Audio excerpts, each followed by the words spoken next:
Good boy, Tucker. Welcome, everybody. Welcome. Hey. Welcome. Work smarter where you want. Consistency is key. And remember, if it's not in Redtail, it never happened. This is learning at its most fun.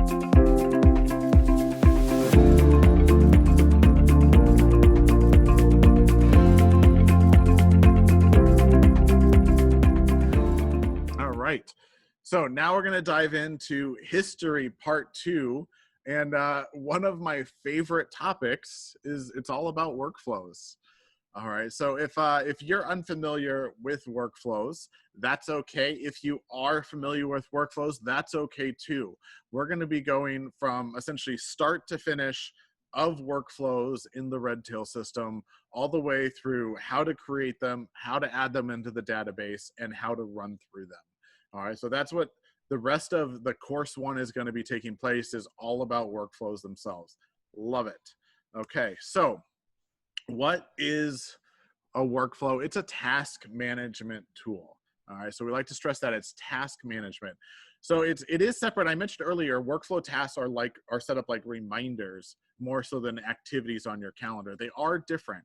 So for instance, if I'm scheduling a client review, that's still going to go on my calendar, but I can have a workflow process that makes sure that I get all the prep, execution, and follow-up done for that meeting. They actually get to work with some of your activities themselves, which I love. And that's what makes it what we call a CYA application.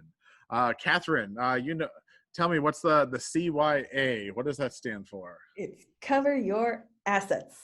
Yes, cover your assets. So we want to make sure that nothing is falling through the cracks. We're not missing anything. And that's why we're setting up workflows. It's a way to automate everything that's important so you're not forgetting about it. At any time, I can look back at my workflows and see, where am I at with all of my processes? And that's a big deal. That's part of your history. How did I get through this process? So that's why it's tied into today's history section itself. So in a workflow, this is how we use it in Redtail. It's a set order of events. Okay, you can create what we call a step. You have multiple steps. Each step can have multiple tasks and different owners. Okay, so normally your steps are going to be things, if it's based around a meeting, prep, execute, follow-up. So every time I have a meeting, prep, execute, follow-up. And when I do the prep, I'm going to actually have multiple tasks. Like, what do I need to do? Well, I need to print out some paperwork. I need to call and confirm. There's all these things that happen every single time that I don't necessarily want to make an activity for on the calendar, but I want to make sure it still gets done. So I'm going to add it as part of my workflow process. The tasks themselves are what's assigned to individual people or teams to tell them what needs to actually happen.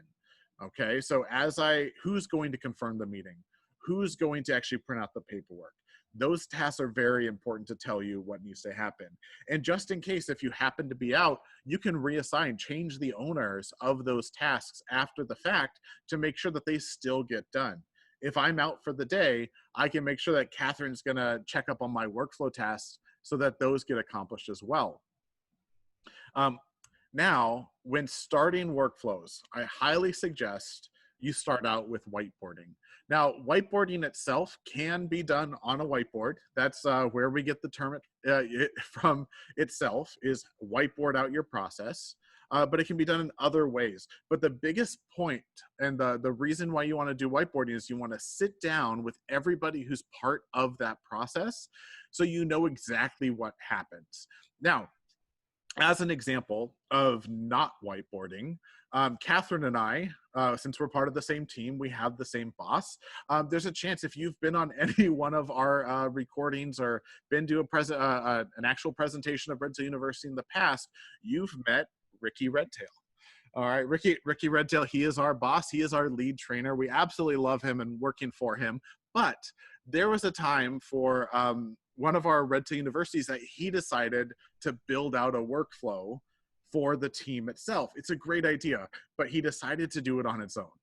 All right, and I'm actually going to be making fun of him because he allows it. He's a great boss. So Ricky went in and he made this process which sounds great. You know, he's the boss, he knows what's going on, but there was a bunch of little things that we all did individually that he didn't know about. It was almost sort of like, you know, I used to have a roommate who always used to water the front lawn plants. And all of a sudden the roommate moved out, and now those plants are dead. I didn't know that it was part of his weekly routine that he would go and water those. Same kind of thing. Rick forgot that, oh, hey, you know, Catherine had to print this list and Curtis did this editing in the database beforehand. All these little things that needed to take place for the process that happened every single time as part of this that he didn't know about. And so it wasn't a good workflow. Didn't mean that we weren't able to then sit down afterwards and figure it out, but it is much easier if you sit down first with everybody who's part of the process and you say, okay, what does this process look like in a perfect world? Okay, so that's how you always want to start out with your whiteboarding, is talk about where do we start in a perfect world, because that's how we want our process to go. Every time we do a client review, we want to prep, execute, and follow up that meeting. Nothing else happens. Okay, so keep that in mind. You can set up your processes in a perfect world first, and then you get to go and think about during the whiteboarding process, what can possibly go wrong? Now, there might be a very good chance that in your processes, there's only one direction to go, and that's the only possible outcome. But if there's other situations, like for a meeting, well, the client can possibly cancel or reschedule. Well, that's not the perfect world scenario because they're no longer coming to the meeting. You get to whiteboard out what your outcomes are. So if I'm prepping for the meeting, what can possibly not take me to the step 2 of execution of that meeting? Well, they can reschedule and I need to restart. They could cancel, I need to stop the workflow. Those 2 examples are great for what we're going to be using today. So again, your whiteboarding process, you sit down, talk about what goes right in the order you want it to, and then think about what are the possibilities that can send you on a different journey for your process. Now, when setting these up, I highly suggest that you ask these questions. So these whiteboarding questions: what are the steps we're going to take? What are the tasks needed to complete our step? What could the outcomes be for our step? And then what do we need to do after each outcome? So these questions might not necessarily make sense right now. So as an example, let's talk about, I need to go to the grocery store. Okay, so right now, at the shelter in place order, I go to the grocery store as little as possible. But when I do go to the grocery store or my other errands, I only want to go out once, and I want to make sure that I do not forget everything. Okay, so I need to go to 3 different places. I need to go to the grocery store, I need to go to the pet store, and I need to go to the hardware store. Those are 3 different places because I need to get groceries to eat. I need to go get dog food for my pet to feed him. And then I also need to go to the hardware store because I've been working on the house, because that's what I'm at the house, so I'm working on it. There's a few things. I need to get some hammers and nails, and I have a list of items.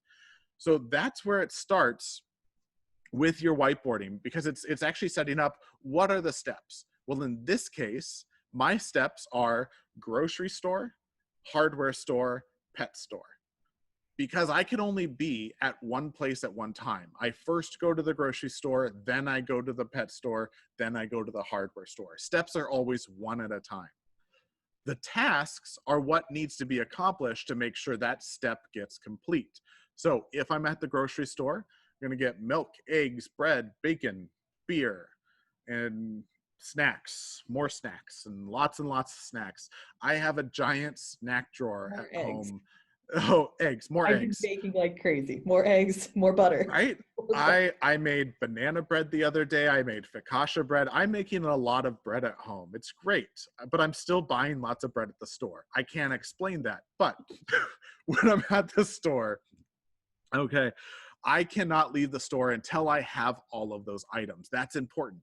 So the tasks, as my grocery item list is our example, I can really pick those up in any order. I do not have to pick up the milk before I pick up the eggs.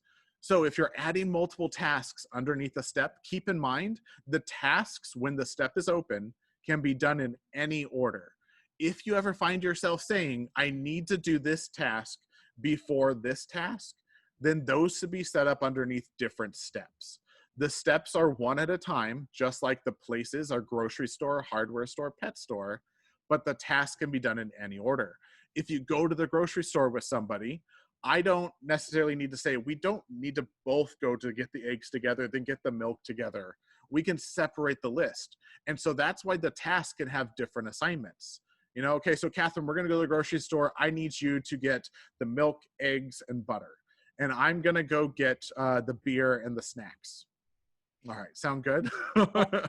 Sounds good. So when we're in the store, because we're under the same step, I don't need to say, hey, Catherine, did you grab the eggs yet so I can pick up the beer? Even though eggs are above beer in my list, it doesn't matter. So keep that in mind. It does not matter the order of the tasks when they are under the step. But if it does, you need to then re-whiteboard a little bit and say, these tasks belong under a separate step because I need to do them in a specific order. So once you answer those two questions, you can say, what could the outcomes be for the step? Well, at a grocery store, the outcomes could, I got everything, go to the hardware store, or maybe I don't need to go somewhere. You can actually create outcomes that skip steps completely. So for instance, as we're going through the grocery store, let's say that, hey, I see they have my dog food brand. Okay, this is great. I can get the dog food here. I don't have to go to another store. I don't have to go to the pet store. And even though the pet store was part of my process, I can create an outcome that says skip step 2, go to step 3. So I'm skipping the pet store. I'm going straight to the hardware store. And because of the outcome, I have the ability to actually make a note. Got the dog food at the grocery store, skip to the hardware store. And then my process can still be completed because I don't necessarily need to hit every single step. But in the case of like a review meeting that we're using today as an example, I do need to make sure I prep, execute, follow-up. I want to make sure and hit all those steps. So when you build out your outcomes, you always want to make sure you have an outcome that pushes you forward in your process in a perfect world, and also an outcome that gives you an out. So for instance, if the client cancels, I need an outcome that says, hey, I don't need to continue on this process. So the outcomes are going to determine the direction of your workflow. That's very important. The outcomes determine the direction of your workflow. And I love that. You can actually set up a workflow with no outcomes. And that can only really be done if the perfect world scenario is the only scenario.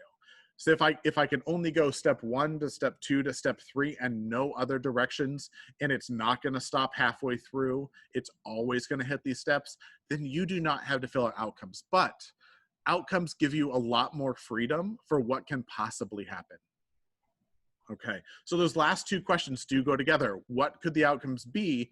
And if that outcome is chosen, where do I go? Okay, so when you ask those, then another question pops up of where is the target date? Now, target date isn't something that we mentioned yet, but it's important for setting due dates for your process. Okay, so the target date is the main pivot point of your workflow process. So as we're looking on the screen, I have 3 steps and they have multiple tasks in them. Step 1, step 2, step 3. Now, everything is pivoting based off of the meeting itself that's happening. So I still need to schedule an activity for the client meeting. And step 1 is going to happen, let's say, 2 days before the meeting. Step 2 is going to happen the day of the meeting. And step 3 is going to happen 3 days after. So when I set that up in my template, the target date of when it's the meeting day means step 1 is going to be due 2 days before the target date. Step 2 is going to be due the same day as the meeting. And then step 3 is going to be due after the meeting. Everything is going to pivot based off of that meeting. Now, your target date is not always going to lie in the middle. I will say, if it's something that's based around a meeting, it will most likely be in the middle of your process. But, oh, excuse my voice cracked there. You can ignore that. But if it's something like a seminar or event, the target date might be at the very end of your process. So if I have 3 steps, step 1 is working towards, it's a month before. Step 2 is a week before. Step 3 is a day before. Or down at the bottom here, you'll see if I have a marketing or a new account opening, the target date might be day 1. So step 1 happens the day of the target date. Step 2 happens a week after. Step 3 happens 2 weeks after. So if it's like I just added a contact record to my database and I'm going to make sure that I send a welcome letter on day 1. I send a follow-up email 2 days later. I'm going to send a newsletter a month after. You can set up a workflow process to make sure that something is happening after a particular date that happened. Or over to the right here, you can set up a one-step workflow, like a to-do list, a checklist, where everything just happens on the same day, or even you don't need to set a due date for anything. I can create just a list of items that need to happen, doesn't matter the order. But the target date, I just want to point out, can go at the beginning, middle, or end of your process to make sure that those steps are due in accordance to when that actual date is happening. So again, for a seminar event, a deadline, everything is happening till the end of the workflow. But for a meeting, it's before, during, and after. So that's when our target date is happening in the middle. Now, we've already whiteboarded out this process, and what we're going to be adding today is our client review workflow. Okay, so this is what we're going to build in the system. I love it. You'll see here, this answers a lot of those questions. We're going to prepare for the review meeting. You'll see it's due 1 week before the target date. On the left column, I'm going to run the plan report, run and print the notes report, UDF email report. We got yearly goals. These are the individual tasks that need to happen. Now, again, these tasks can be done in any order. It does not necessarily matter if I run the email report before or after the notes report. Below that, on confirm meeting, I'm going to confirm meeting with the client, and this is happening on the step of 2 days before the target date. Okay, you'll notice in this example, we don't actually have a step due on the target date because the target date is actually the meeting that's taking place. That's going to be on the calendar. This is just the process that's happening that I'm doing things before, during, and after. So I'm going to confirm the meeting with the client 2 days before. Then I have the meeting follow-up. And this is going to be things happening 3 days after. I need to enter the meeting notes, make and record the adjustments, and do a follow-up call. Now that's the left column. On the right column, I have all the outcomes that I whiteboarded out as well. During step 1, if the preparation is complete, I can choose that outcome and it moves forward to step 2. If the meeting is canceled, it just completes out the workflow. That's fine. Below that, I have, when I'm on the confirm meeting step, I've done all the prep. I can either meeting rescheduled 1 week or under is going to go back to confirm the meeting because I don't need to redo anything. But if I'm rescheduling over a week away, maybe I need to go back to step 1. So I can actually go back to a step and redo all these reports because it's further out than a week. So you can have multiple outcomes take you in different ways. If the meeting's completed, it pushes forward to step 3. And then if the meeting is canceled, then we just complete the workflow and then we're done at that point.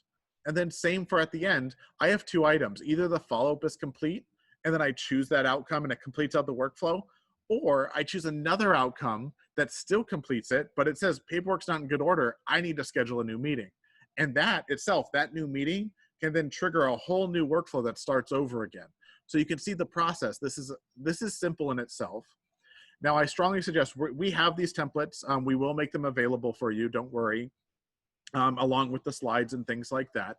But these templates itself is simple. This is just made for training purposes, but I highly suggest you take something like this and then start building it, adjust it into your own practice. Like, how would you do a client review meeting? Maybe it's just not a client review. Maybe it's just a general client meeting that you need to do.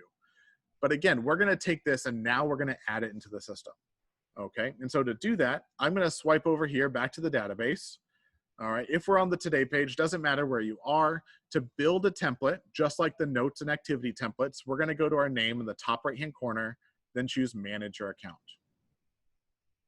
Once you're on Manage Your Account, I'm going to come down to Manage Templates, and the very last item is going to say Workflow Templates. All right, now, if you've never built any workflow templates, that's okay. All right, that's definitely fine. If you've never built them, this page will be blank, but to build a new one, what you're gonna do is hit New in the top right-hand corner. And then the name, we're just going to put summer series.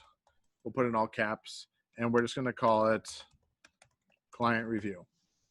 Name it how you want. We're putting summer series on this just so we know it's for the one for today's webinar, but this is our client review workflow template. Okay, we're going to add that in. To the right, you'll see there's a status, active, inactive, or under construction. This is important. I'm actually going to leave this as under construction for now because I'm building out the workflow. But once it's fully built out with all those steps, tasks, and outcomes, I can go into the status and make it active so I can actually start to use it. You also have the ability to use the status of inactive. And what this means is the workflow is fully built out. It's ready to go, but we're not using it right now. I don't want it to be activated. And that's fine. Maybe it's a seasonal workflow for like tax season, things like that. If you don't need the workflow at all times, you can make it inactive and then turn it on. But if it is something you use on a regular basis, just keep the status as active after everything is fully built out. So in that case, because we're going to build everything out just now, I'm going to just mark it as active for now. Below that, you're going to see that we have the option for owner. Now, the owner of a workflow is essentially the high level who's overseeing this process. And because we're building a template, anything we select in the template means it's going to be used every time we use this workflow. So in that case, if I don't want to choose who's overseeing this as part of the template, I don't have to choose something here.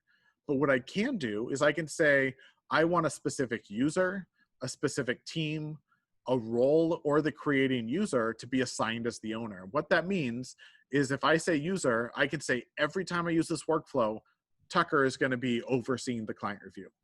Or maybe I can say the team, the team of client service team is overseeing this. More importantly, let's say I have multiple advisors and I like to assign the advisor whose client it is as the owner who's overseeing it. That's the more common one here, is by going to role and then choosing either the advisor, the associate advisor, or the CSA is assigned to that specific role. Now, in each individual contact, you can choose the advisor, the associate advisor, CSA of the users who is assigned to that. And this is an automatic assignment. So anytime I attach this workflow to a client and they have Tucker as the advisor, Tucker is going to automatically be assigned as the owner field. So that's what's great about roles inside the contact is you can say this person is automatically assigned to these items. What you'll notice below that is the category. This is the exact same category list from our notes and activities. It's also optional. If you want to choose that it's used every single time, I'm going to say that I'm going to mark it just as my client review notes is the categorization for the client review template. Again, you don't need to choose a category. It's really only great for sorting purposes when you're looking through all of your workflows at a high level. Now, below that, we have the ability is from this template to automatically set the target date. And so again, the target date is the pivot point of your process. If I fill it out here in the template, it's saying that my target date is always going to be a certain number of days, weeks, or months after the creation date. So for instance, if it's a new account opening and I need the target date to be the day that I start the workflow, I can put in 0 days after creation date, and that's going to automatically set the target date to today's date. So whenever you start the process. Or I can say that anytime I start the process, I need the target date to be 4 weeks from today. And that's definitely possible. So when I start it today, the target date now is 4 weeks from now. In the event of the workflow being based around a meeting, I cannot guarantee that that meeting is always going to be 4 weeks out or 2 weeks out because it depends on my schedule and the client's schedule. It's going to change. So if it's ever based around a meeting date, keep this section blank. Okay, don't even put a number in here. Okay, leave this section about creating the target date after creation date just blank because we don't know what the target date yet is until we start or set the meeting. Okay, so that is an optional field. One other fantastic thing that we added just last week for due dates is the ability to exclude weekends and federal holidays in all parts of your process. Oh my goodness, I love this. Absolutely love this. So what this means is I'm no longer going to have a task that's due on a Saturday or Sunday or on a federal holiday. It's going to automatically push to either before or after the weekend. And I'll explain how it decides if it's before or after the weekend, but you can actually set it up to make sure that nothing is going to be due on the weekend for your processes. I'm not going to forget about it. I absolutely love this. So we're going to check that. Down below, you also have the ability to add a description. Essentially, you can put, this is used for client reviews. It's telling you what about this template? What good information do we need to have? So in this case, for the template, we're just going to choose the name, the role, the category, and then we're going to check the box for exclude weekends and federal holidays. And then before you save it, actually, Curtis, I want to clarify one more thing here because I think people might have a question here. When it comes to owners, there is a fourth option there of the creating user. And I know there's kind of this misunderstanding that a lot of people will assume that creating user actually means the person building it. Not actually the case. The creating user is literally the person who is going to attach that workflow to that contact. So if it's easier in your head to kind of think of it as the attaching user, you definitely can. But I know sometimes they'll get that call where it's like, I've set it all to creating user. I'm the one that built it. Why am I not getting this? And that's why you weren't the one that's physically actually adding that workflow to that contact. Another thing to also keep in mind is that an owner is another way for us to kind of think of getting notifications. They might not have any tasks actually assigned to themselves in the workflow, but like Curtis said, they're the ones overseeing it. They need to know when things have been completed, when things have been finished. That's where that owner possibility can come in because you can get notifications that way as well. So I always like to consider that as another way of thinking of the owner as the person who needs to know about it. This is a way of them getting that notification to know when things have been completed. Exactly. All right, so let's actually create this template. We're just going to hit create workflow template. Perfect. We're still going to add more to it, but once you add it, it's going to add it to this list. And I'm going to scroll down. We have quite a few here. We're going to find summer series client review. We open that up and we have a lot of nothing. That's okay, because you want to start from nothing with your workflows. Okay, so keep that in mind. We're starting from nothing because we're built out the process. And so again, the process we're building out is this one right here, the client review workflow. We're gonna build 3 steps. And if we go in the same order of those questions, what are the steps? What are the tasks? What are the outcomes? Then that's where we start. We have 3 steps: prep, confirm, and meeting follow-up. So I'm gonna come back over here. But what we do have is we have a button that says new step right up here, top right-hand corner. I can actually hit that 3 times, 1, 2, and 3, and add it right into the system. You'll see it says new step 1, new step 2, new step 3. You know what? I need to be more specific. I need to actually know what those steps are. So I can actually come in and choose the action button and choose to edit the step. This now gives me the ability to choose what the name is. So I'm going to come in here and we're going to say prep for a review meeting.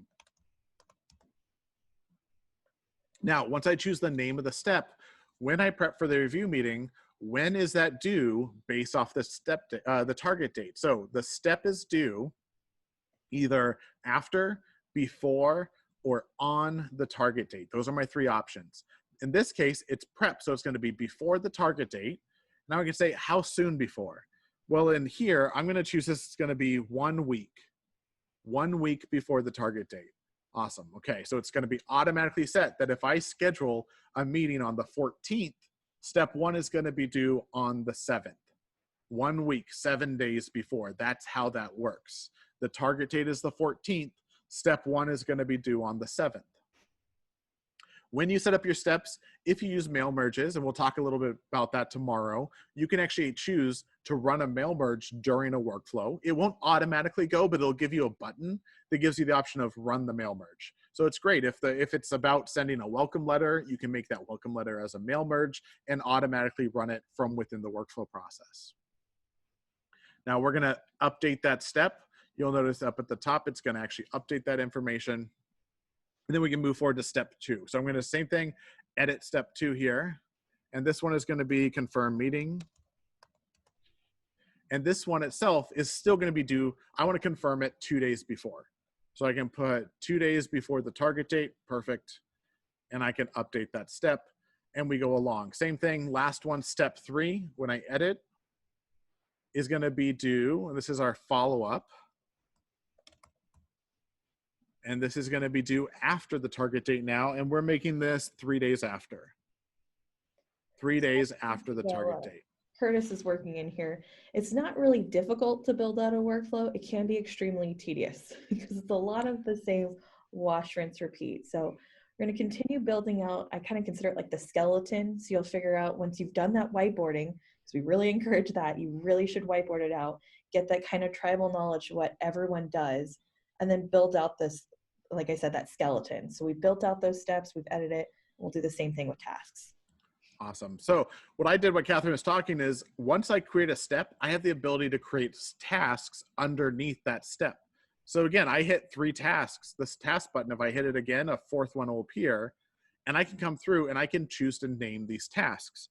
Now in our workflow process here, I have 5 different tasks. Got to run the planning software, run and print the notes report, UDF report. There's all these different reports. You can actually condense your tasks. So let's say, for instance, I like to use this example. If I need to print the notes report, the UDF report, and the email report, if I make them as separate tasks, it means that I'm going to print the notes report. I'm actually going to get up off my computer. I'm going to come over here. I'm going to come back. Everyone just saw that I was barefoot and in shorts. That's okay. You know, you had to leave your computer to do that task, come back. Yeah, summer series. It's great. I left my computer to do a task. I came back. Maybe I do all 3 of those tasks at the same time every single time. I can condense them into one task. So that way I don't need to do them 3 separate. I'm just going to call it run reports. And that just makes it easier. So keep in mind, you can condense your things, your tasks themselves inside. So what I'm going to do here is when I hit edit task, the first one, I'm just going to say run reports. And then this is where I get to choose the assignment of who is this assigned to. Well, I'm going to say that the client service team is in charge of that. So I can say anybody on the client service team needs to be marked to make sure that they run the reports for here. Okay, now because I combined different tasks, I like to use the description for tasks to get really specific. Well, what do I need? What reports do I need to run? I can even I'll do numbering or bullet points however I want. And we'll say email report, UDF report, and then what's the last one? Notes report. Notes report. Perfect. So you can put those in. So in the description, I know, hey, to run reports, I need to do these 3 items. Perfect. So I'm going to update that. Let's come over here. We're going to edit the task again. And let's add another one. We are going to run report from planning software. Now, let's say, for instance, the client service team doesn't do the report from the planning software, but a specific role to the client does. So that's why it's not combined with the other one. I can say the associate advisor is always in charge of setting up the actual planning software report. So I can use that in the assignment as well. And then the last thing I want to do here is I'm going to confirm the yearly goals, review and print yearly goals. So third task,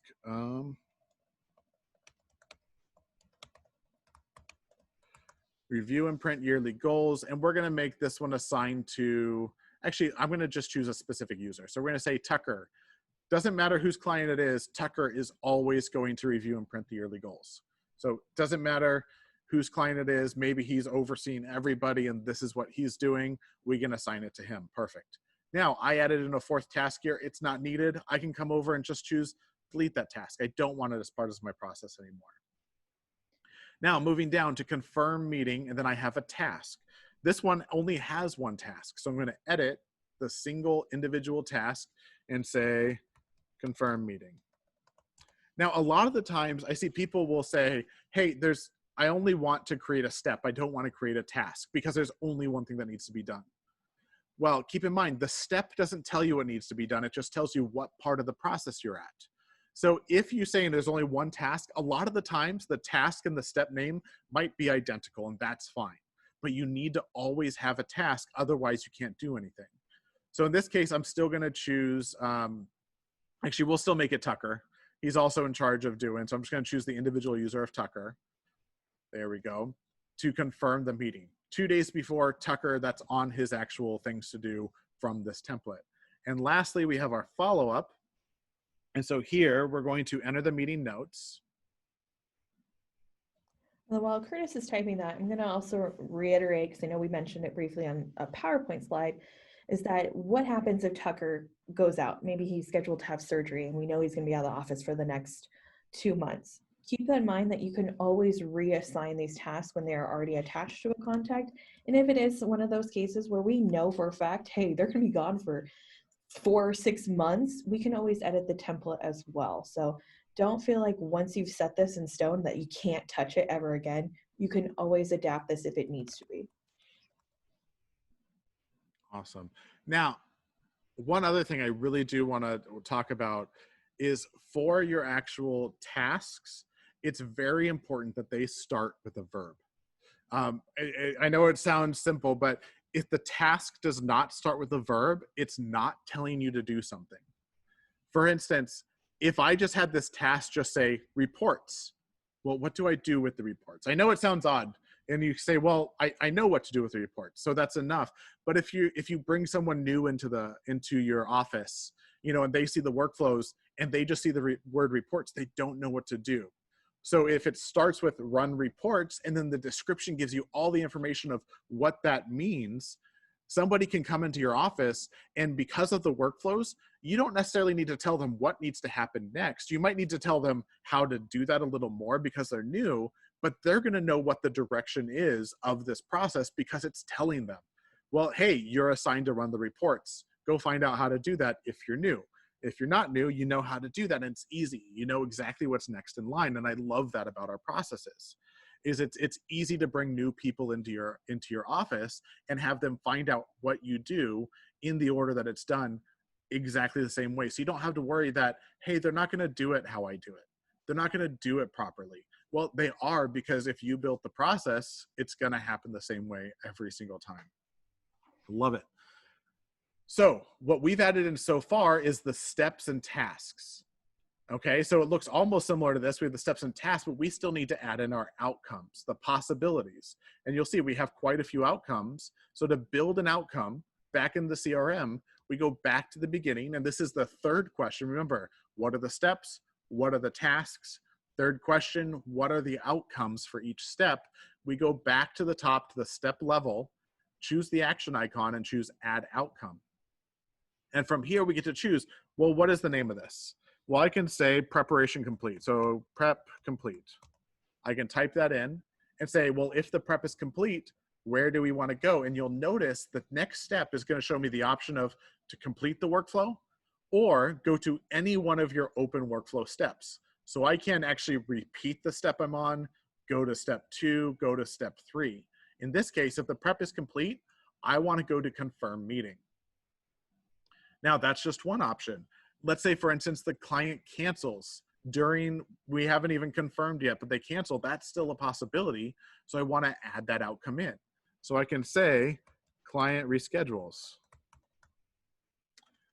If I can type correctly here, you guys, and just so you know, those of you at home, feel free and make fun of me for how horrible I am at typing. It's okay. I make fun of myself on a regular basis. Call me out on it. It's fine. Definitely go for it. I always say our spelling goes down whenever we actually have to share our screen. I swear that's when I forget how to type my own name. I'm sitting there going, what is it I'm spelling? And again, there's over 700 of you watching me type right now. That's not intimidating at all. So in this case, the outcome, if the client rescheduled, I can choose, oh, I'm going to repeat, but maybe I'm not going to actually put that in. You don't have to in that case, but I'm going to repeat. I'm going to repeat step 1. Now, if the client cancels, I'm going to add in a third outcome, and we're going to put, client cancels. And this is just going to complete the workflow because we don't have to continue on in the process. It's not needed. So those are the 3 outcomes for step 1. I can actually click over on outcomes on the right-hand side and see what's available for step 1. Well, if the preparation is complete, we go forward. If they reschedule, we restart step 1. And if the client cancels, we complete out the workflow. That's great. Let's move on to step 2. Coming down to confirm meeting, again, the similar things can happen. One of them being they can reschedule. This is the most common thing. So I can say client reschedules. Now, we have actually decided to make rescheduled 2 different outcomes. The reason being is if they reschedule within a week, I don't want to have to redo step 1. So within the week, we can say, okay, that's fine. They rescheduled. We're still going to actually just restart step 1 if they reschedule within a week. We don't need to actually go back to step 1. But if they reschedule over a week from now, I will need to go back and redo those reports. So I'm going to go back to step 1. There's a difference there. So in here, I'm actually going to put 1 week or under. That in here, I'm actually going to say, we're just going to restart step 2 if they reschedule and it's underneath a week, okay? If you want, you can even put like in parentheses, however you want, just so you know, if I choose this outcome, I'm going to confirm the meeting. But if they reschedule and it's over a week from now, we're going to add in another outcome on step 2. Say client rescheduled over 1 week away. Then I'm going to go back to step 1 because I need to redo all of those reports. That's part of the process. If it's been over a week, I need to rerun the reports. So I'm going to complete that. Now we need another one of what's the client cancels. If the client cancels, when I'm confirming, I can still complete the workflow because it's no longer needed. Maybe I'm going to set a task to reach out and try and reschedule them later on. But right now in this process, just to keep it simple, if they cancel, we're stopping the workflow. Now, I have 3 outcomes set up on here, and I do want to point something out. I can reschedule or cancel, but I don't have an outcome that pushes me forward. So you need to make sure that even if you set up the outcomes for all the possibilities that could go wrong, you still need to create an option of what went right. Because if I start this workflow and I don't have an outcome that says meeting confirmed, I won't have the ability to go to the follow-up step because I only have these 3 options. So back on step 2, I can add the outcome and I can say meeting confirmed. And then that is going to take me to the follow-up step, okay? Now, that brings me to another point. Again, your outcome should always give you a step that takes you in order of the perfect world, and your outcome should also give you an out to cancel at any time. Because if the client cancels on step 1, but I don't have an outcome that lets me stop the workflow, then all I can do is either delete the workflow and then I lose the history part of it. I don't want to do that. Or I just complete everything. Then it looks like I did it when I actually didn't do anything. So by giving me outcomes that actually cancel the workflow, I can look in my client and say, we started the process, they canceled and we didn't finish. And I have a reason behind it and why that happened. Okay, because putting in what didn't happen is still part of, if it's not in Redtail, it didn't happen. So adding a note in some way that said we didn't do their meeting is still history and historical information that you can report on. It's important.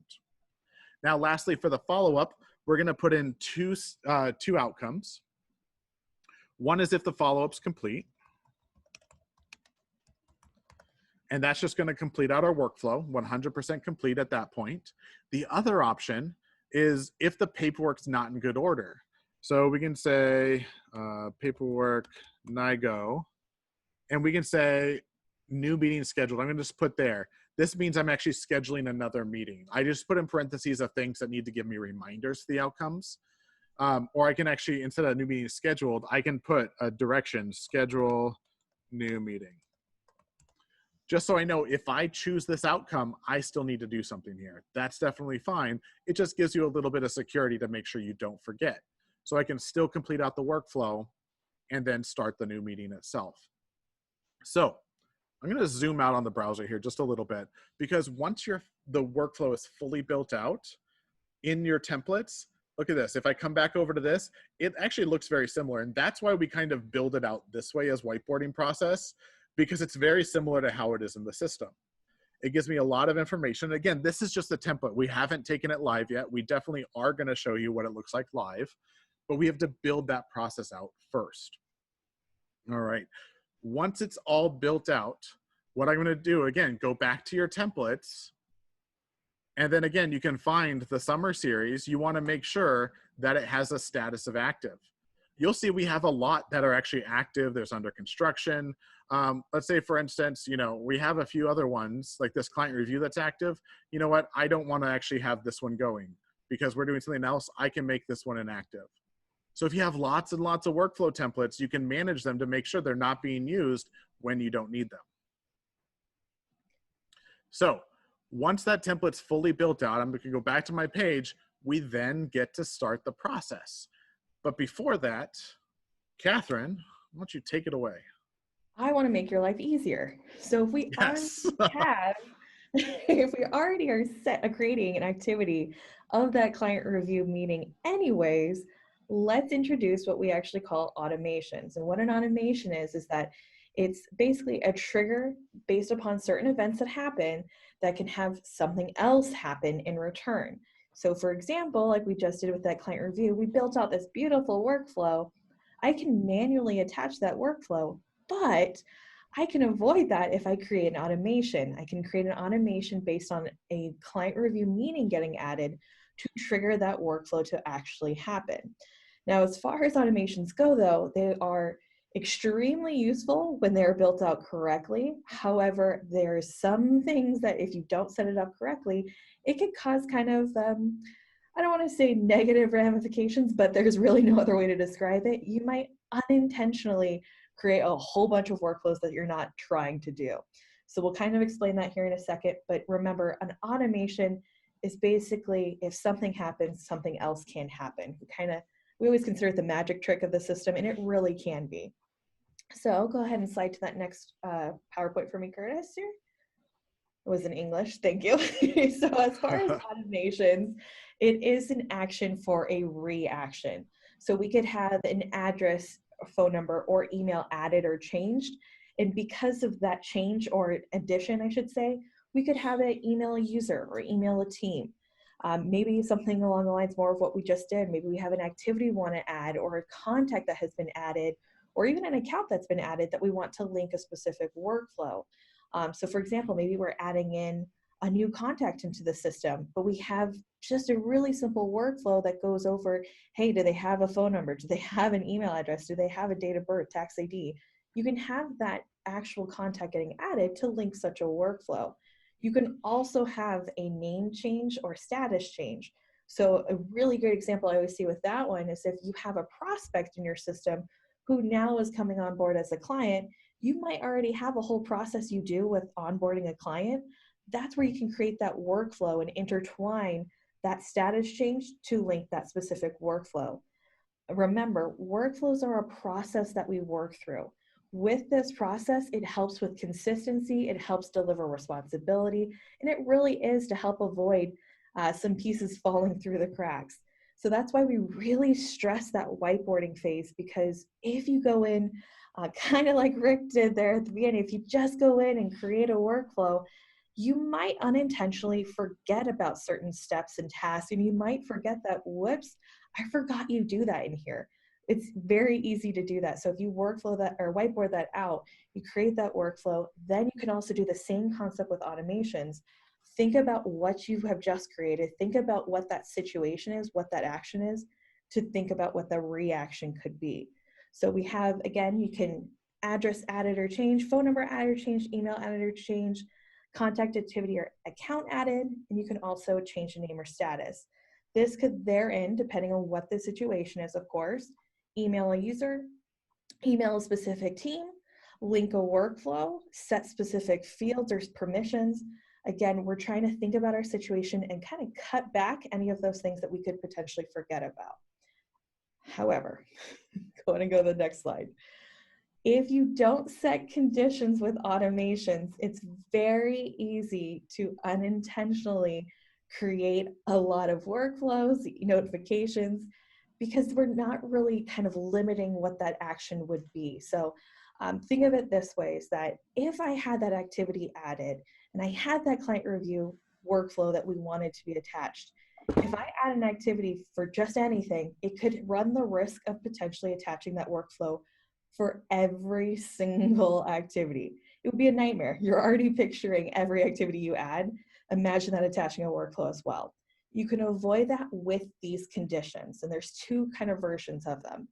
The difference between an if all condition versus an if any, an if all actually is more, it's specific. It's different fields, but you have to meet all of that criteria for that actual automation to work. So for example, I might have an automation that only should work if the status is equal to active and if the category is AAA. If I don't have both the status of active and the category of AAA, that automation will not work. So while an if all condition can be really helpful for like more specifics, be careful because sometimes you make it too specific and then you have kind of, again, that negative intention that we're trying to build. But that's, again, when we're trying to narrow it down. In if any, slightly more reverse. You have kind of a little bit more leeway, I should say. This is one of those where you could use the same field if it's equal to active or prospect. Obviously, we couldn't do that with an if all because you can't have a status of active and prospect at the same time. But with an if any, this might be where, hey, as long as it's either equal to active or prospect, this will actually trigger. So that's more broad, I should say, versus the conditions more narrow if it's an if all. But you can use both of them or use either of them. I recommend setting conditions to avoid having, again, those unintentional 300 additional workflows that we don't want.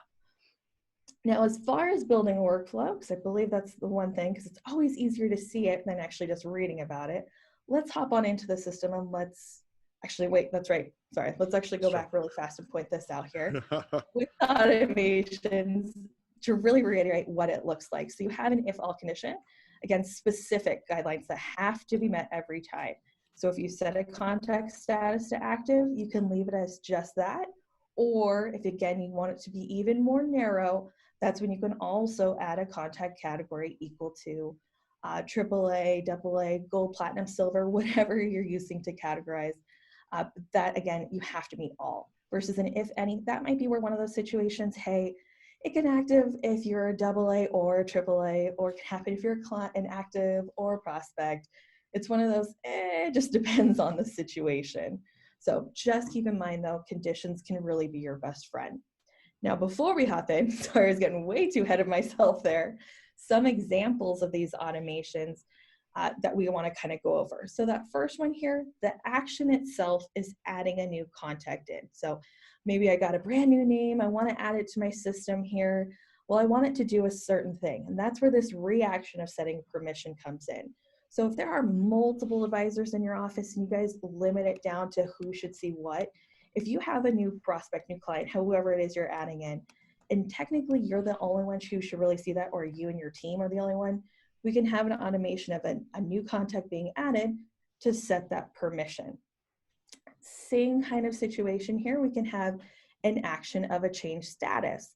So again, coming back to what I was saying earlier, we could always gone from a prospect to a client to trigger a certain reaction to occur.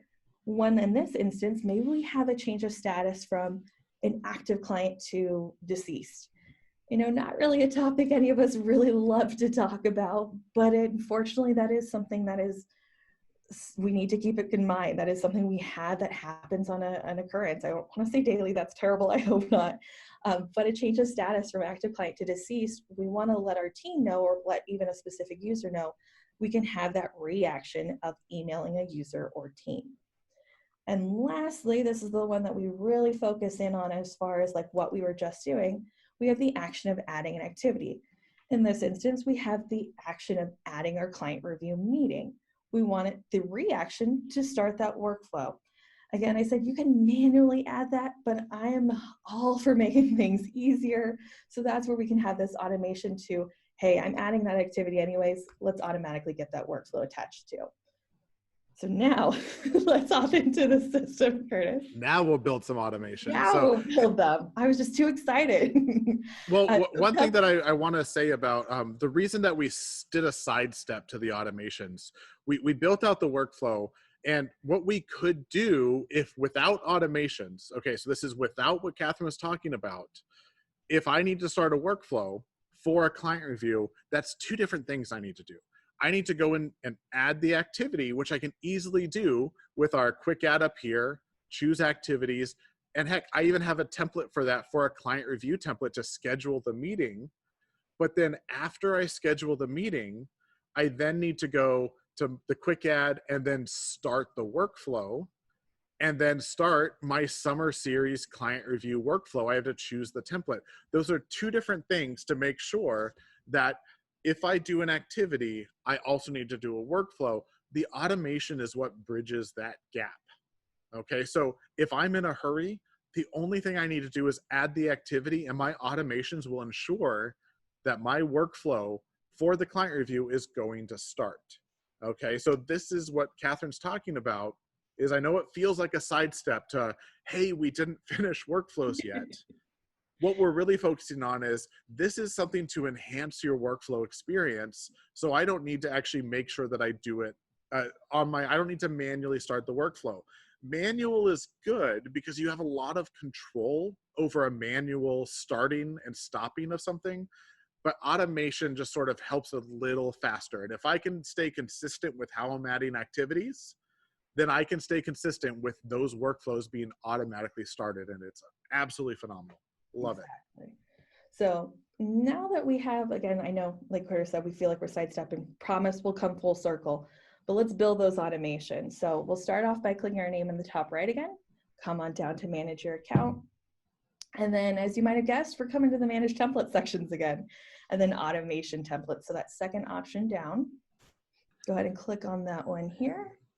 So real fast, I'm going to do the whole don't look at the man behind the counter. Our training database. I will definitely take take the fault for not removing these. But if you don't have anything set up here, again, it just means you don't have automations.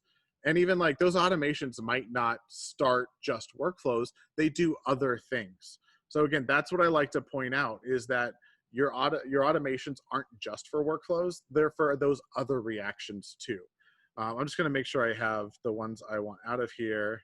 Okay, we're good to go. Let's start building.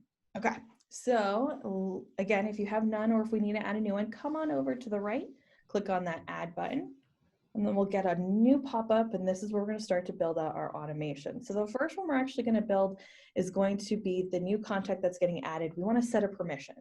So in here, the automation name, you can just name it new contact permissions for new contact, whatever makes sense to you, put that here. You don't have to write a whole novel, but just so you actually know what you're talking about here. And then come on over to our trigger event. We're going to get a drop down of our different options. This is again, kind of what we just went over. But in this one, we want that contact added because again, we have a brand new person that we want to get in here, but we only want a specific team or a person to see that. So we've got our first piece here, we've got our name, we've got our trigger event. Now we're going to actually come up to the top here. We got those different tabs. We're going to click on the do this action. So for our action type, we're going to come to the bottom. We'll set permissions. And then you'll see that last drop down go away for a second until we pick our action type. So if we want only Tucker's team to see this new contact, we're going to click the team and then we're going to find Tucker's team in this example. And again, what the permissions is doing is what this is saying is anytime I add a contact, I only want Tucker's team to see this contact. That's what a permission is. So far, we only talked about permissions and privacy options on notes and activities. This is in a sense on a contact level itself, and we will dive deeper into contacts again tomorrow in course 3, but this is to automatically set that so you don't have to remember every single time. Now, technically, going off of kind of what Curtis was saying there, by all means, we have on this event, we have this action, we could create the automation. However, again, coming back to what I was saying earlier is that if we don't set conditions, that means every single time a person is added, only Tucker's team has the permissions to see this. Now, if you're one of those offices where you've got a lot of people in the work office that just tend to put in contacts incorrectly, and now you kind of have a team that filters it, by all means, you could create the automation here. You don't need to worry about those conditions. But if we want it so that way, if it's only equal to a specific status or equal to a specific servicing provider, that's where we're going to come in with that if all condition. So again, just depends on your office. If the analogy I just went over applies to you, by all means, you can skip the condition, but usually it's when we have it set to a specific servicing advisor that we want the situation to work. So what Curtis just did, we added that new condition. We filled out kind of like a formula here. We want that contact servicing advisor equal to Tucker for this situation to work.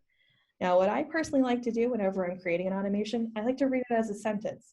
So if I have my new contact permission automation, what is it about? I want my contact added as the trigger to come on over to do this action, set the Tucker's team as the permission, only if Tucker is the servicing advisor. So as long as that's exactly what I'm looking for, that's what my created automation is for. So really simple. Again, you're just kind of creating your own formulas here. We'll do the exact same thing here with the contact status changed. So we are going to go probably a little morbid here for a second, but we have a contact status changed, but we want to let our office know when this has happened.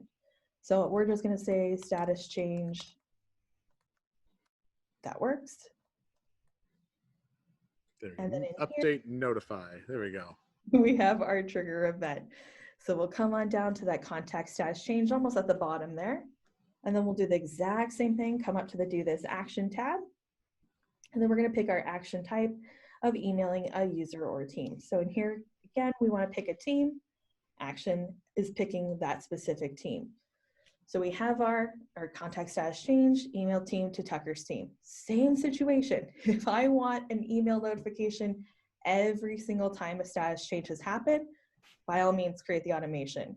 If it's only if a status has changed to maybe deceased, where that's a little more time sensitive, we need to know about it, we can definitely just set it where if it's an if all condition. Maybe you want to get notification when it's a prospect to a client or a client to deceased. That's when you can use those if any. So again, really just depends on those situations, but the conditions are really where you get to define which route you want to go.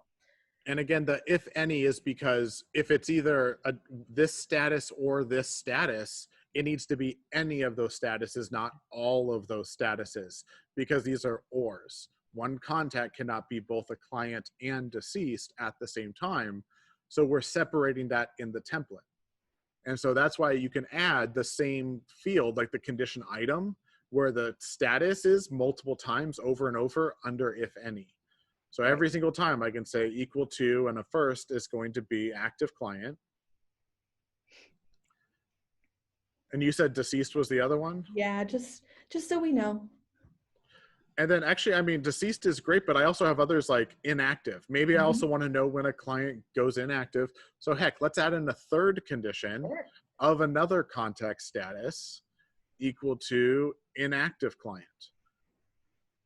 So what Catherine and I are building here is it's a notification to Tucker's team whenever the status is changed to active, deceased, or inactive client. But I said something in there. I said to Tucker's team, okay? Tucker on the do this action is getting the notification for all clients, whether any of these. So what is the one thing that always has to be true? Well, that can go under if all of, again, Tucker has to be the servicing advisor. Yep. New condition, servicing advisor equal to, and then Tucker's team, just like we did with the one before, Tucker McLaughlin. And what I love about that is now it doesn't matter, you know, if it's not Tucker's client, he's not going to get an email. Tucker's team is not going to get an email. If you have multiple advisors in your office, you're going to build out the same automation 3 different ways for, you know, the 3 different advisors you might have. And so that way you don't need to think about it ever again because it just automatically happens. So this is actually that perfect example of literally filling in every single tab. Like we were saying earlier, we can make it as basically as small of a conditions of everything that we want or as expansive as we want. So if it was one of those situations where it wasn't just Tucker's team, maybe you need to get everyone, you don't have to fill out that if all. We want ours to only apply in that situation. So again, we'll do the exact same thing we did before, just kind of read it out here that, hey, anytime a contact status has been changed, we want Tucker's team to get a notification if Tucker is the servicing advisor and if we either run into an active client, deceased, or inactive client. So again, ours is very robust here. Yours does not have to be. It's really up to how you want and what you want to receive. Now this last one we're building, this one's going to tie directly in with what we built with that workflow. So we'll come on up to add again, and this one's going to be our client review automation, our summer series client review, however you want to phrase it. I do just recommend, again, naming it something that it's easily identifiable. Our trigger event is going to be our activity added, because again, we're adding our client meeting still, so that's not off the table. And now we're going to do this action. And this is where we get to pick which workflow we want it to work. So action type, we want to link a workflow from a template. Well, which template? We want that summer series client review. Again, and I know I keep saying this, but I'm really stressing this, definitely use your if all or if any conditions, particularly on this activity added one, because if we don't use if all or if any conditions, that means anytime I add any activity, it'll link that workflow. So whether it has to do with client review or not, I will have that workflow. This is where we want to be specific with an if all condition of that type of client review, or if you have like client review notes as your category. So we can come on over to new condition, and we'll set that activity type equal to client review, because again, we had that as an option for ours. Now, what I do want to point out is keep your conditions as little as possible. If that's the only thing, and I think I'm stepping on Catherine's toes here, but that's the only thing, like the highest level, if it's a client review activity type, then it's a client review workflow, leave it at that.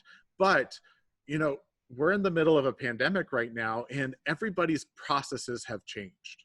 Okay, so maybe you've redone some of your workflow processes. And so for our example today, let's say that I only want to use the summer series client review if it's a client review, and also if it was scheduled as a Zoom meeting, because we added that as a category. And because that category is different than activity type, it's an activity category, it can still be under if all. So the summer series, the do this action, is only going to start if this new condition over here is going to be, and then we can scroll down to the bottom and choose Zoom meeting. So those both have to be true. So maybe if it was a client review meeting with a different category, that starts my normal process when I'm at the office. But if it's a client review meeting that's scheduled as a Zoom meeting, it starts this particular workflow. It is different from the others because our process has changed. And so keep in mind, you get to build and clone and change your processes based on what happens, so you make sure that you're not forgetting anything. Exactly. So no worries. I was actually going the same way. We're on the same wavelength. Yes. From different states, and we're on the same wavelength. That's really good. So that category, again, put the little asterisk as optional. For us, we want it to be specific. So last time I'll ask this here, read it out as a sentence saying, hey, I want this client review summer series to only work based upon an activity getting added to link my summer series client review workflow if my type is equal to client review, my category is Zoom meeting. So we'll create that automation, and now we'll actually marry the two. We'll have our activities, Yes. our workflows, automation. Actually, it's all three, I guess. Marry them all together. So now we'll go back to the today page. You got it. So in here, we're actually going to schedule it for Kevin, because I forgot to tell you, he called back again, and he actually scheduled his client review for, let's take a look at the calendar here, because I can't remember off the top of my head. Okay, you can remember. He's good. Next week sometime, right? So it's actually going to be May 22nd. That was the day. May 22nd. Okay. Doing a Friday. Down here. Now, it's because I'm viewing all 4 users. So let's actually only go back down to me. I only want to see my calendar. And so from here, click on the 22nd. Perfect. Perfect. He's actually coming in the day he needed. Perfect. So in here, this is when we were really going to encourage those activity templates. Now, one thing for us to stress in here is that we didn't create a summer series activity template yet. So we're going to have to make sure that we change our category. But for the most part, everything else we want it to stay the same. We've added in our contact name. We've updated our subject just a bit. He's going to come in at lunchtime, it sounds like. Perfect. And then again, we're changing that category. And this is strictly just so we can have our summer series one working. So before we add that activity, we'll run through it again. We have our contact, who it's supposed to go for, what the subject is, when the date and time is supposed to happen, our type of client review, and our category of Zoom meeting, because remember, those are the conditions that are going to set that automation to work. and we have our attendees. So now we can actually create that activity. We'll see what happens here. Da, da, da. There we go. We have it on the calendar here. So client review for Kevin Arnold. Let's actually go to his contact record. You got it. We're going to So use the recently viewed. It'll also live on his activities, but there it is right there. If we actually come on over to the active workflow, somewhat up the top over here, there's one active workflow. Go ahead and click on that. We should now see that summer series client review. So if we come in here and click this as well, we now have our target date at the top there of May 22nd, because it's based off of that activity date itself. And now we have our actual step due dates of the 15th, the 20th, and the 26th as well. So because we picked that meeting date of the 22nd when we set up that activity, this workflow knows based off of what we've picked to put in these dates for it to revolve around. Exactly. I absolutely love that. Absolutely amazing. So it's, again, all we had to do is remember to add the activity with the correct information, and with the activity templates, you can make sure that the correct information fills out the exact way every single time, because the automation trigger is activity added, not activity updated. So if I add it with the wrong category, and if I go in and change it, it's not going to start my workflow. Consistency is key. Okay, you need to be consistent. So setting up your activity templates is going to help automatically run your automation templates successfully. That was a sentence. Let me tell you, that was a sentence. So I think what Kurt is trying to say, if it's easier for you at the moment, if you make those activity templates for you to just update what your normal process is for what's temporary, you definitely can. So it really can hone in on that consistency. Now, as far as working through this, we can actually just as easily, when you're coming in, pick those different steps to or tasks to complete, or you can complete the step as a whole. So let's go ahead actually and let's run through it, because we're going to point out those values of those step notes. So head on back to that system here, and we'll come on in and we'll pretend we're time travelers here. We've jumped ahead. We're preparing for this client review. Now, if we hover over the task like Curtis is doing here, it's going to show you those descriptions that we have in here. So those specific reports we wanted. We wanted that email. We wanted that UDF. We want that notes. So that's where you can always come over. Once that task is complete, you can either just complete that one task over on the right-hand side, or if you kind of get ahead of yourself and you've knocked out all three of those things in one sitting, you can always complete that step as a whole. Go ahead and do that, Curtis, because this is then where we get those outcomes. More importantly, that's also where we get our step notes. So in here, if we were actually talking, we worked through this, and we're all good here, we prepped complete, we can confirm the meeting. If there's any notes, we can add that in here. If there's nothing for us to really report on, by all means, you can always just complete the step.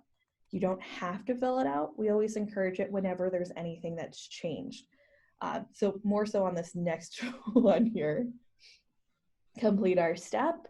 Once that first step's complete, again, that next step is open, because again, steps have to be done within a specific order. Tasks can technically jump around, but steps, you can only go step one and then to the next step that you open up. So again, this next one we have is confirm meeting.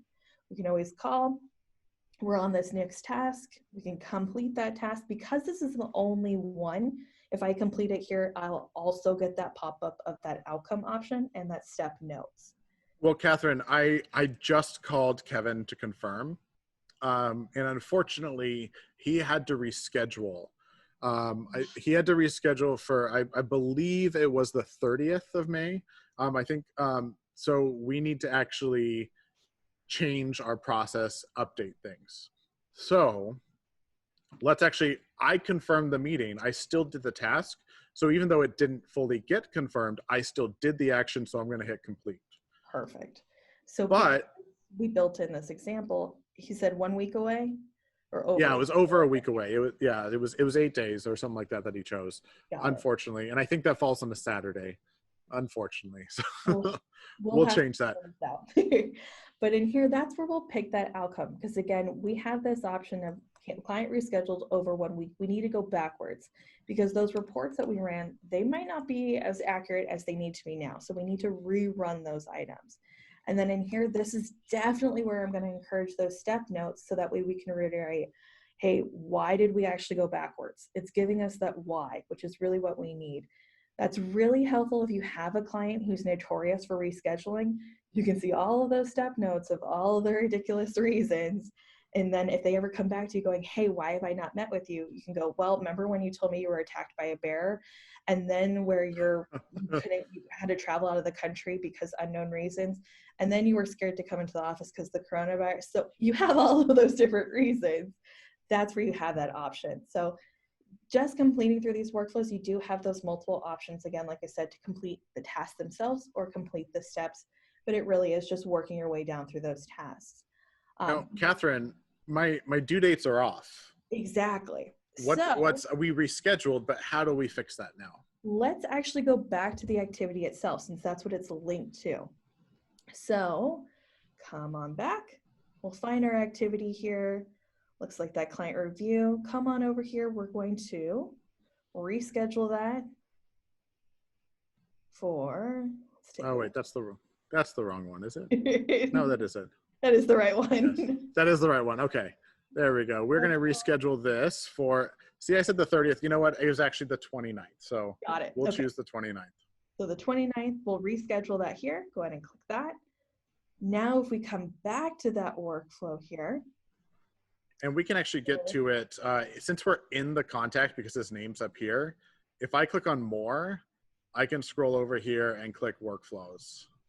And then I can see it straight from there. And then also, actually, before you click on the cursor, let's show one more thing as well. Actually, that's fine. We'll go there really fast. So in here, now we see that new target date of the 29th. We now have a new due date for that first prep for review meeting. Our confirm meeting is now set up again to reflect that 2 days before the 29th. So now it's basically reset to match that new target date. Now you can see the tasks here, but I do also want to point out, should you have a task that you're either part of a team or if it's yours individually, you will see that on the today page, as well as if you're actually on the main contact, if you scroll to the bottom, you'll see workflow tasks that are open. So let's start with the today page. Exactly. But on this today page, if it has a due date of today, which those ones didn't, but if they had it, you'd see it right down here at the bottom, like this one, where it says workflow tasks to do today. Those are ones that Tucker has assigned to him that he can complete today. Now, if the task isn't for today, maybe it's a past due task you didn't get finished, maybe it's an upcoming task, you'll see that right up here at the top where we have 13 active. Obviously that number will vary, but you will have that active workflow task. So if you clicked in that, again, those are all of those tasks that you are either a team or are specifically assigned to you that you have in here. You can also complete those tasks from here, or if you click on the actual workflow itself, it'll redirect you back to that actual page we were just at. So again, you're gonna find multiple ways to kind of work with it. You can find your own comfort zone into it. But if we come back to Kevin's main contact page here. Well, I want to show one more. The calendar. Real fast. Yes, and this is, a lot of people like to see it because remember earlier when I talked about reminders, workflow tasks are reminders, so they show as all-day events, and that's why they're showing here. This same one is on the calendar due today. If I click on it, it takes me to the workflow. So again, that's where you can also manage your workflow tasks to see what needs to get accomplished. Just remember with the calendar specifically, make sure you have your preferences to reflect that. If you're looking at your calendar and you're like, I don't understand what they're talking about, I have tasks, why aren't they here? Make sure your preferences are set that way, otherwise you might not be seeing them. So just kind of keep that in mind as well. So yeah, you could work off of the today page, you can work off the calendar, you can go to the actual contact record itself, or workflows where Curtis is really emphasizing there.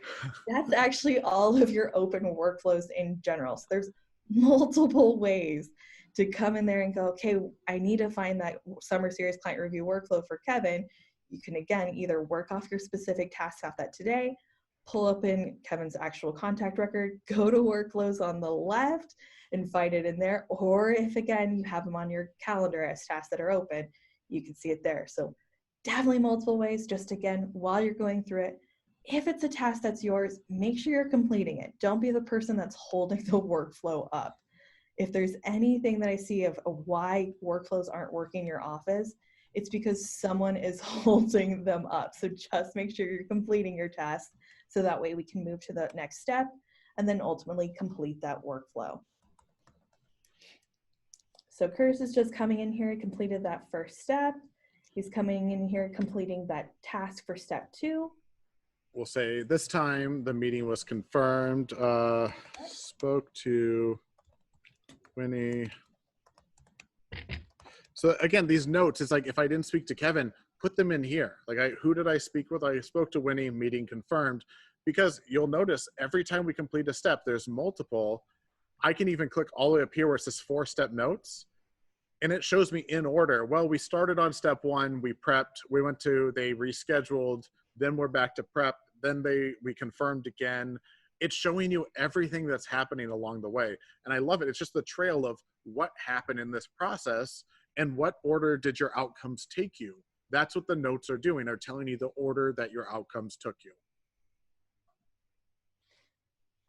Perfect. So then we're on this last step here, and this is that final step in this process here. So just because I do want to make sure that we show them what it looks like when we complete it. Let's say we had the meeting, everything went great. We've done our follow-up. Let's complete this step as well. Or again, complete those individual tasks. And we'll say everything is perfect. We went through it flawlessly. We can save in here, add in that last comment. Complete that step. And now we can actually see at the top there, it's 100% complete. Again, we can look at those step notes right next to the step itself or at the top. But if we come back to Kevin Arnold's contact record itself, we will see that this workflow has now saved as an actual note on the contact record. We can also see all completed workflows on the individual contact as well. So let's come on back to his main page, come to his latest notes. Right there at the top, workflow summer series client review completed. Also has date, time, and user stamp. So just like activities, when you complete them, they'll come on over here. And just like this, you can actually view those step notes from this action tab as well. So and that's a question we get a lot, is these notes on the outcome are not actual client notes. So keep that in mind. If you're typing the final client meeting notes in the outcome note, that's not how it's intended. These are just telling you why are you going that direction, but from the final note, you still have access to choose the actions and bring them up so you can see what happened. Everything is there and all linked together. perfect. All right. I'm feeling good about workflows. I absolutely love them. So, and honestly, if you felt that you've been a little worried about, starting the workflows, again, we're going to provide some documents and things like that for like the workflow templates. Well, we're not going to be copying them into databases. We can't do that, but we do have the templates and PDFs.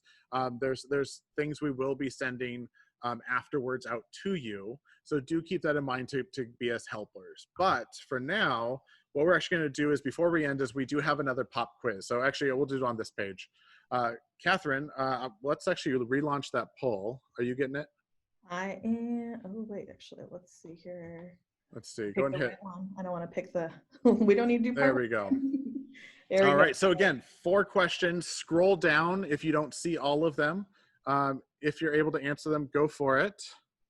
I'm not seeing anything come in for some reason. So neither am I. What I'm going to do, I'm going to launch it from my end, Catherine, just see what's happening here.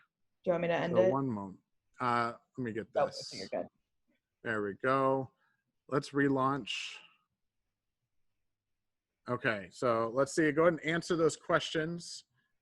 Questions 1 through 4. First one, what should you do before creating a workflow template? There we go. Okay, I was like, oh, still no answers? Now it's coming in. I like that first one. Talk to a therapist. Like, first question, talk to a therapist. Maybe. And then that's that first one. Question 2, tasks are assigned to what options? Again, tasks themselves are assigned to what options when it comes to workflows? All right, third question is, what are the 2 types of conditions for an automation? True, false, good, evil, if any, if all, or cannot. What are the kind of conditions you can add? And then Catherine, take the 4th question. And the last question here, once you've made it, you're in that home stretch. Fill in the blank. You must mark all blank as complete in order to complete a workflow step. Is it tasks? Is it steps themselves? Is it roles? Is it the target date? Once again, you have all of those. You can take a deep breath.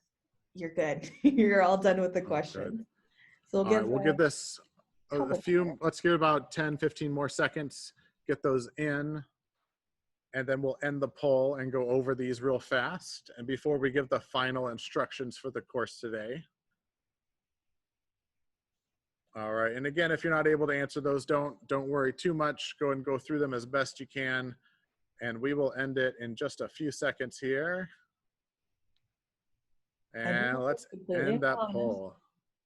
Perfect. So, sharing these results, what we got so far, what should you do before creating a workflow template? 97% of you.